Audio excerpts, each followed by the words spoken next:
virus paling mematikan. Di video saya sebelumnya, yaitu vegan adalah masa depan, saya sudah membahas tentang apa langkah kita dalam mencegah pandemi di masa mendatang. Jadi video kali ini akan membahas lebih detail lagi apa itu pandemi di masa mendatang yang mengakibatkan separuh populasi manusia musnah. Virus ini lebih ganas dan lebih cepat penyebarannya dibandingkan virus corona atau virus COVID-19. Lalu apa hubungannya dengan vegan? Sangat menarik, bukan?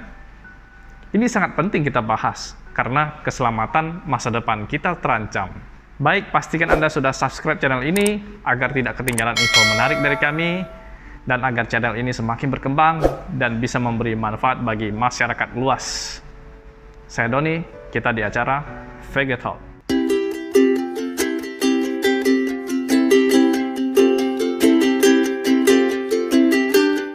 Virus. Membahas tentang virus, mungkin kita semua sudah tahu apa itu virus.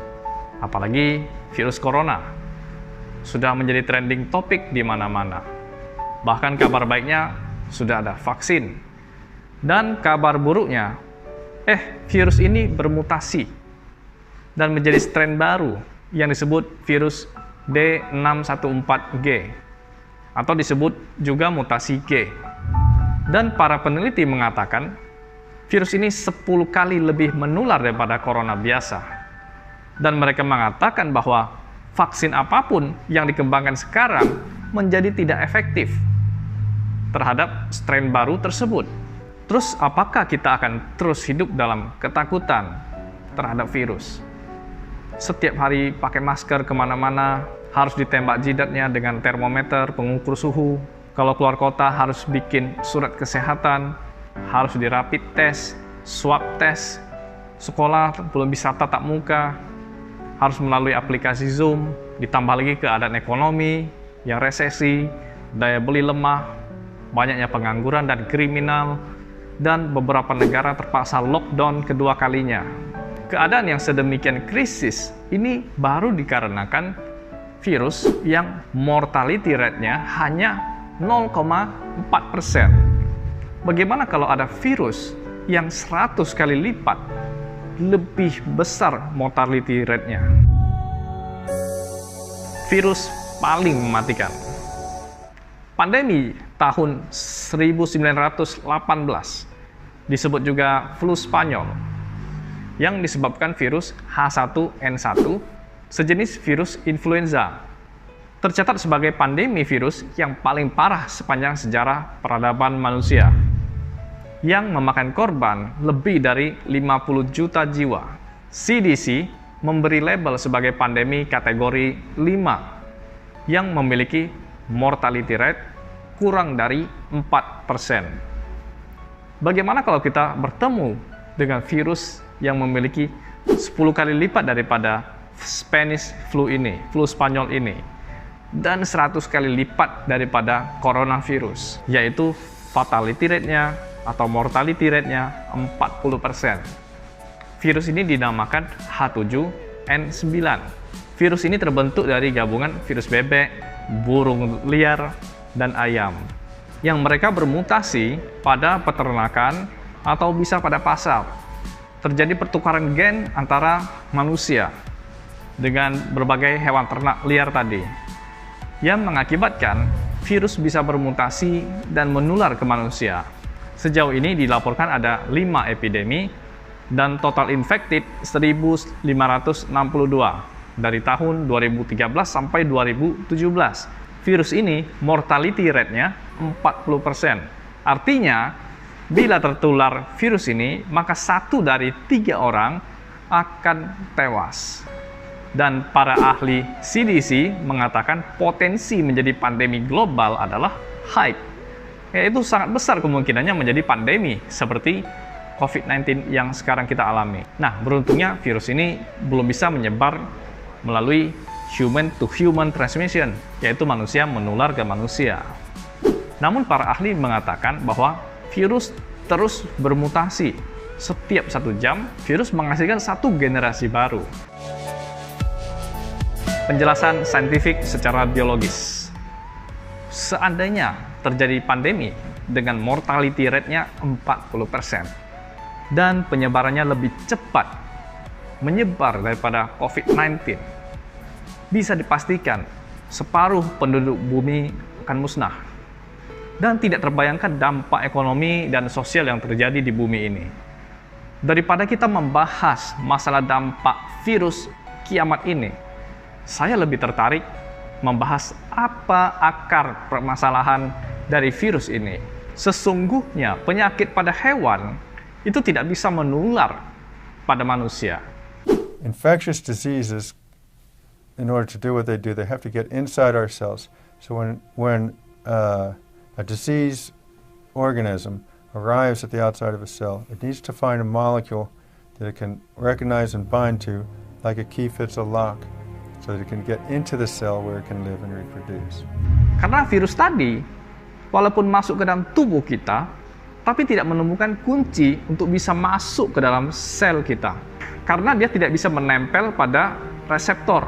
Inilah luar biasanya sang pencipta, sang kreator kita, yang telah mendesain sel kita aman dari segala penyakit yang bahaya tersebut. Di video saya sebelumnya, yaitu tentang fakta kanker dan penyembuhannya, saya sudah membahas mengenai satu molekul penting dari sel manusia yang disebut dengan sialic acid. Dan struktur sialic acid pada manusia itu berbeda dengan hewan. Sialic acid pada manusia disebut Neo5AC. Dan struktur pada hewan disebut Neo5GC. Seorang peneliti Dr. John Pepper mengatakan bahwa sialic acid yang terdapat pada hewan yang kita makan itu akhirnya diproses tubuh dan molekul sialic acid ini menempel pada sel kita. What happens when we eat meat that has a slightly different form of sialic acid? Well, when we digest that meat, we take the molecules out to use, and some of these molecules, particularly the sialic acid molecules, are almost exactly like human. So it goes right through the gut wall and gets absorbed the way it can it be is? absorbed, it can be used as though it were the human molecule. It's close enough. So does it become integrated into our cells or something? It does. It actually becomes part of our cells. Really? And yet it's still a molecule that came from a different species and in some ways is a subtle difference. So usually when there are molecules from other species in us, our immune system mounts an attack. And that's what happens. So we take these molecules from other mammal species, we build them into our cells. Our body builds these molecules into our cells. Not on purpose, it just happens. It happens automatically. Ini juga berpeluang untuk membuka kunci bila ada virus dari hewan yang masuk ke dalam tubuh manusia. Jadi kita sendirilah sebenarnya yang membuka kunci bagi virus menular itu. Karena kita sering makan ayam misalnya, maka gen sialic acid pada ayam itu akan masuk ke dalam tubuh kita. Jadi kita akan gampang terkena penyakit flu burung.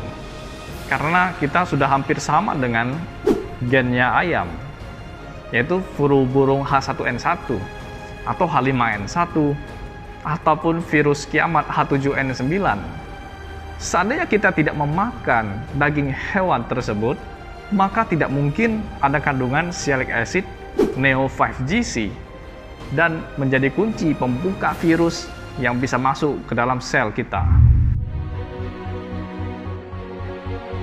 Kesimpulan yang pertama, virus itu dikembangbiakkan oleh manusia melalui peternakan unggas, melalui peternakan babi dan peternakan lainnya. Jadi kita sendirilah yang mengembangkan virus ini tanpa kita sadari. Nomor 2, sialic acid adalah kunci pembuka virus. Tanpa kunci ini, virus tidak bisa masuk ke dalam sel. Jadi berbahagialah vegan, tidak makan daging hewan. Nomor 3, virus yang lebih ganas masih berpeluang menjadi pandemi global dengan fatality rate 40%, bahkan lebih.